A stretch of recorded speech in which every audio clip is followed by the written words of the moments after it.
Всем привет! Рада видеть вас на канале Колыбель Искусства. С вами, как всегда, Мирослава.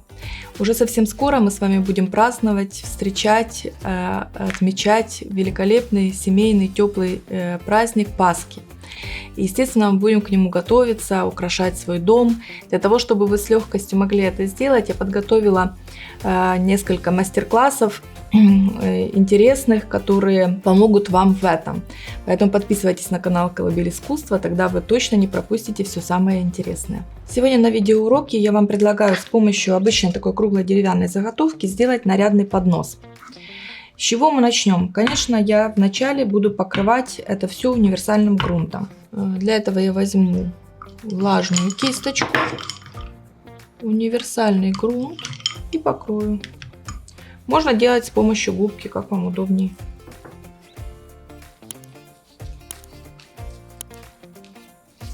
Старайтесь растягивать хорошо грунт, чтобы не оставались какие-то такие толстые следы от кисточки. Тогда вам в дальнейшем будет проще работать, потому что после грунта мы будем обязательно ее прорабатывать с помощью наждачной бумаги, отшлифовывать, скажем так. Чтобы это было легче сделать, лучше растягивать, аккуратно наносить. Так, и грунт, напоминаю, дома все вот эти работы подготовительные лучше проводить заранее. То есть сегодня нанесли грунт, оставили, и на следующий день приступаем к работе, чтобы он хорошо высох и у вас не было никаких дополнительных сюрпризов в дальнейшей работе. Сейчас я высушу, покрою с обратной стороны таким же образом и, скорее всего, в середине, где у меня будет декупажная карта, покрою еще раз и еще раз высушу. Грунт нанесен и высох. Сейчас я возьму губки разные у меня. Такие я использую часто, очень люблю наждачную бумагу и буду зашлифовывать, выравнивать поверхность. Сейчас сначала с помощью бумаги.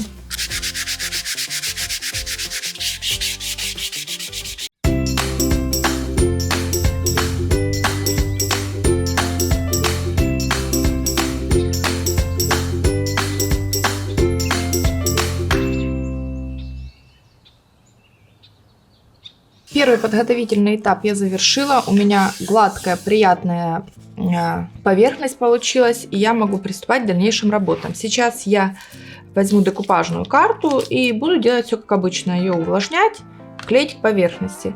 Прежде чем ее приклеить, я чуть-чуть проработаю края карты, чтобы они не были резкие переходы, а такие плавные. Для этого сначала я не полностью, а только края увлажняю с помощью кисточки. Кисточкой так проработать. Так, и после того, как я проработала края, меня все устраивает.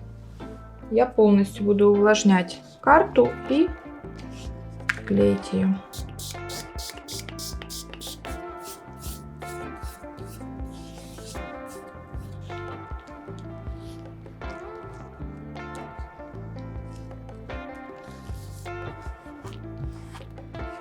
После того, как карта приклеена, снова беру кисточку декупажный клей и пройдусь еще по поверхности.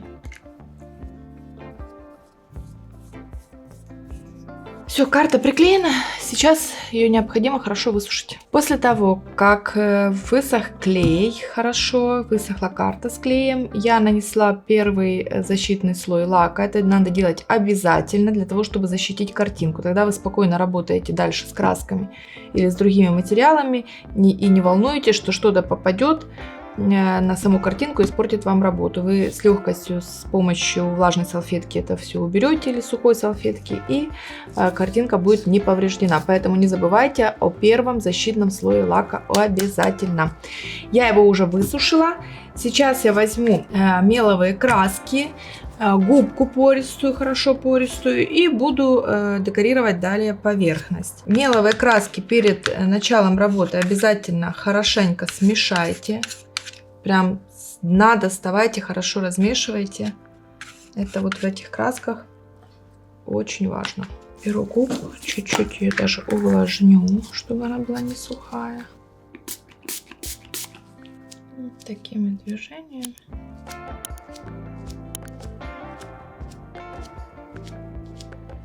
Захожу обязательно немного на картинку на саму.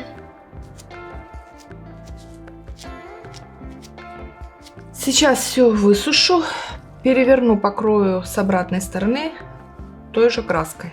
После того, как у меня высох основной этот цвет, я беру другой, подходящий мне к моей картинке, да, подбираю, какие цвета мне подходят более. Вы, конечно, руководствуетесь своей картинкой, я не знаю, какую вы выберете.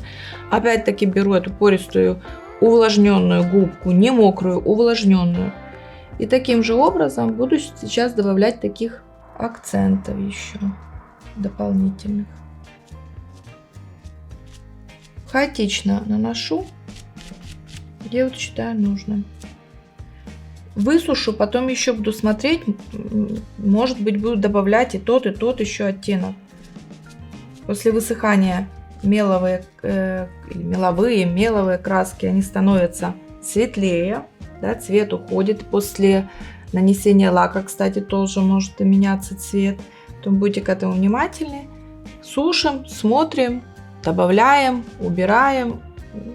Все от вкуса и задачи зависит.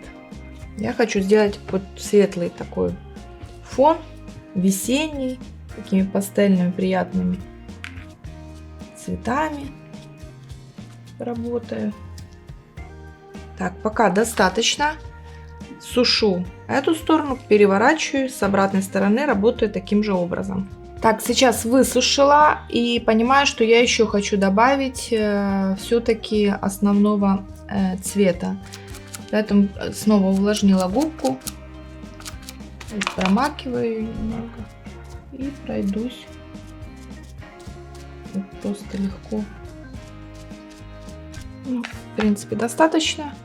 Снова сушу и также поступаю с обратной стороной. Так, после того, как у вас хорошо высохла краска, вы остановились и решили, что все, на этом этапе больше вы краску использовать не будете.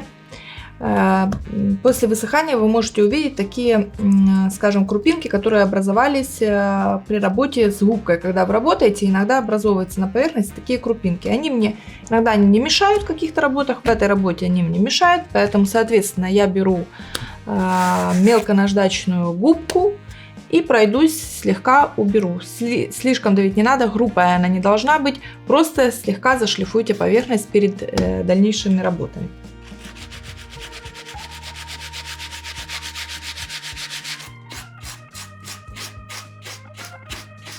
Все, в принципе, меня все устраивает. Все такие неприятные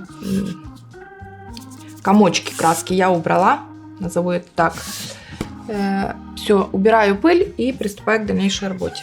После того, как я убрала пыль, подготовила поверхность, беру жидкий воск, цвет шоколад я выбрала. Очень классно ним работать, потому что он и защищает, и добавляет определенный оттенок. Если вам надо, если не надо, там, по-моему, есть в палитре и бесцветный или кокос, но он тогда будет белесый.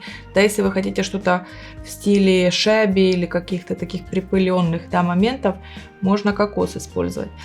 Я использую шоколад. Беру его на кисточку. Кстати, он хорошо работает с лаками. То есть высох воск, можно сверху покрыть лаком. Высох лак, можно еще проработать воском. Хорошая история. И вот наношу так. И теперь с помощью мягкой ткани С помощью мягкой ткани можно убирать лишнее или просто такой полусухой кистью пройтись. Немножко добавить такого акцентного оттенка и защитить поверхность. Да, больше мне нравится, когда полусухой кистью. Интереснее получается. Где-то по краям можно более затемнить. Так, ну все, меня устраивает. Я сейчас дам хорошо воску высохнуть. Прям хорошо. И в самом конце, когда уже будет конечный результат, я все покрою лаком матовым, защитным слоем лака. Так, сейчас я взяла силиконовый молд, глину, как обычно, и хочу еще дополнительно украсить цветами поднос.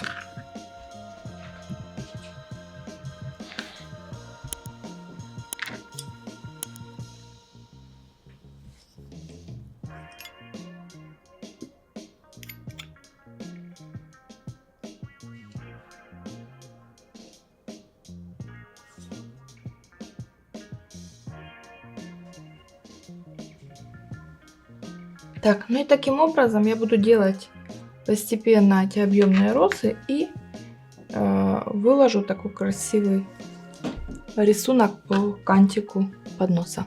Так, вот такая у меня получилась композиция. Она уже хорошо высохла, и я совершенно спокойно могу приступать к окрашиванию цветов и листиков. Для этого я буду использовать и меловую, и акриловую краску. Буду смотреть, как мне будет больше подходить. Это уже не принципиальный вопрос. Здесь можете выбирать то, что у вас есть по цветам ближе, или то, как вам больше нравится. Работают те или иные краски, но это не принципиально. И вот таким образом.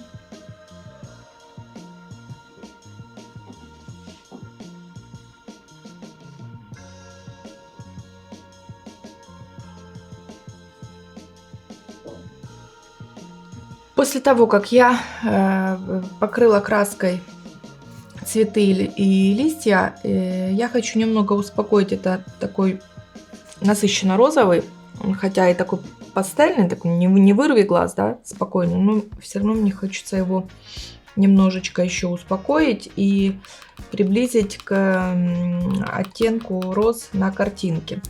Для этого я возьму основной цвет, которым я покрывала поднос. Тут прям такой не сильно мокрый, полусухой, можно сказать, кистью. Пройдусь еще по розочкам.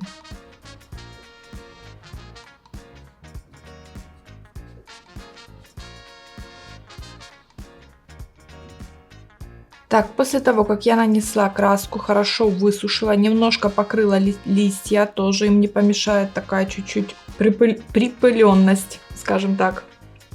Беру матовый лак и покрываю полностью всю поверхность.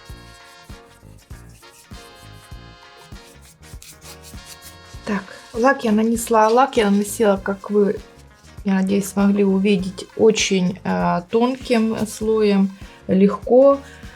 Просто чтобы защитить поверхность. Когда он высохнет, я еще поработаю с другими восками, высохнут хорошо воски, это на следующий день я покрою еще несколько раз матовым лаком. Вы смотрите, как вам.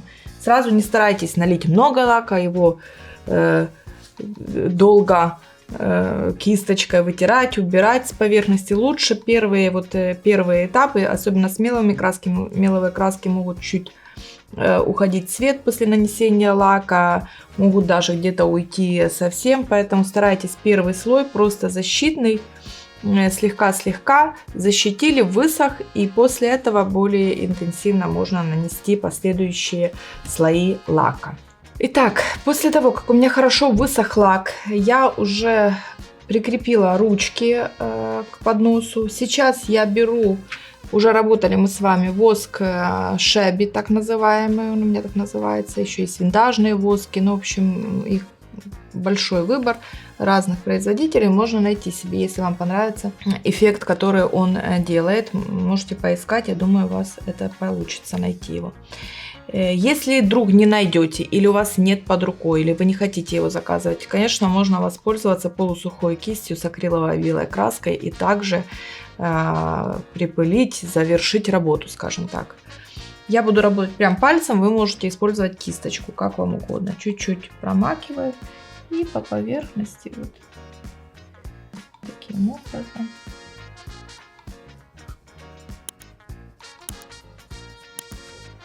Затрагивая и листики, и цветы.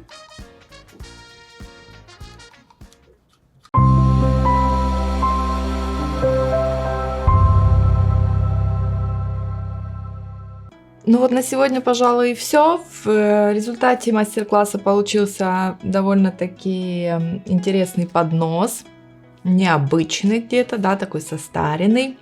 Я выбрала картинку, которая будет относиться к пасхальным праздникам. По моему мнению, она очень подходит к этим праздникам. Вы, конечно, можете поменять декупажную карту, подобрать другую картинку, используя те же техники, сделать совсем другой поднос, который будет относиться к какому-то периоду времени года или к праздничному периоду, или будет универсален. Тут уже, пожалуйста, на ваш выбор. Я вам показала, какие техники использовала, как он выглядит в моем варианте.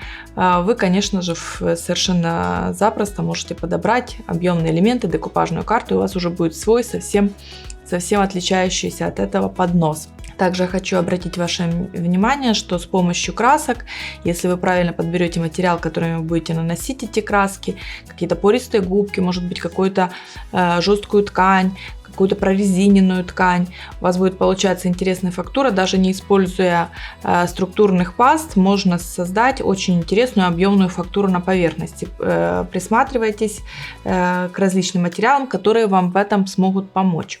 Еще, конечно же, хотела особое внимание обратить на то, что вы стали более активны в телеграм-канале, уже делитесь своими фотографиями своих работ. Это безумно приятно.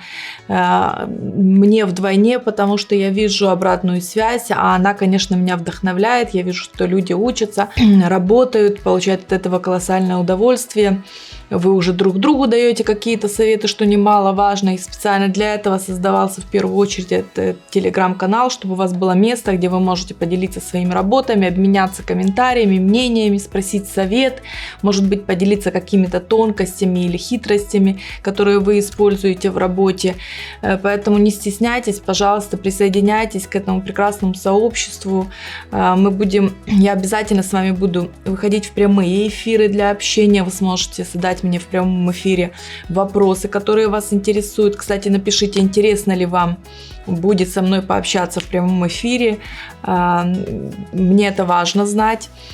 Вот. Много будет всего интересного. Чуть-чуть я задерживаюсь, да, в своих планах в развитии. Я приношу свои извинения, но совсем скоро, обещаю, он будет работать в полную силу, и там будут отдельные розыгрыши, например, для подписчиков телеграм-канала. Ну, в общем, подписывайтесь, впереди, как всегда, все самое интересное. И на YouTube, и в телеграм-канале вас ждет.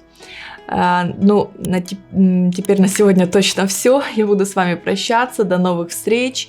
Всего вам доброго, мои дорогие. И давайте творить вместе.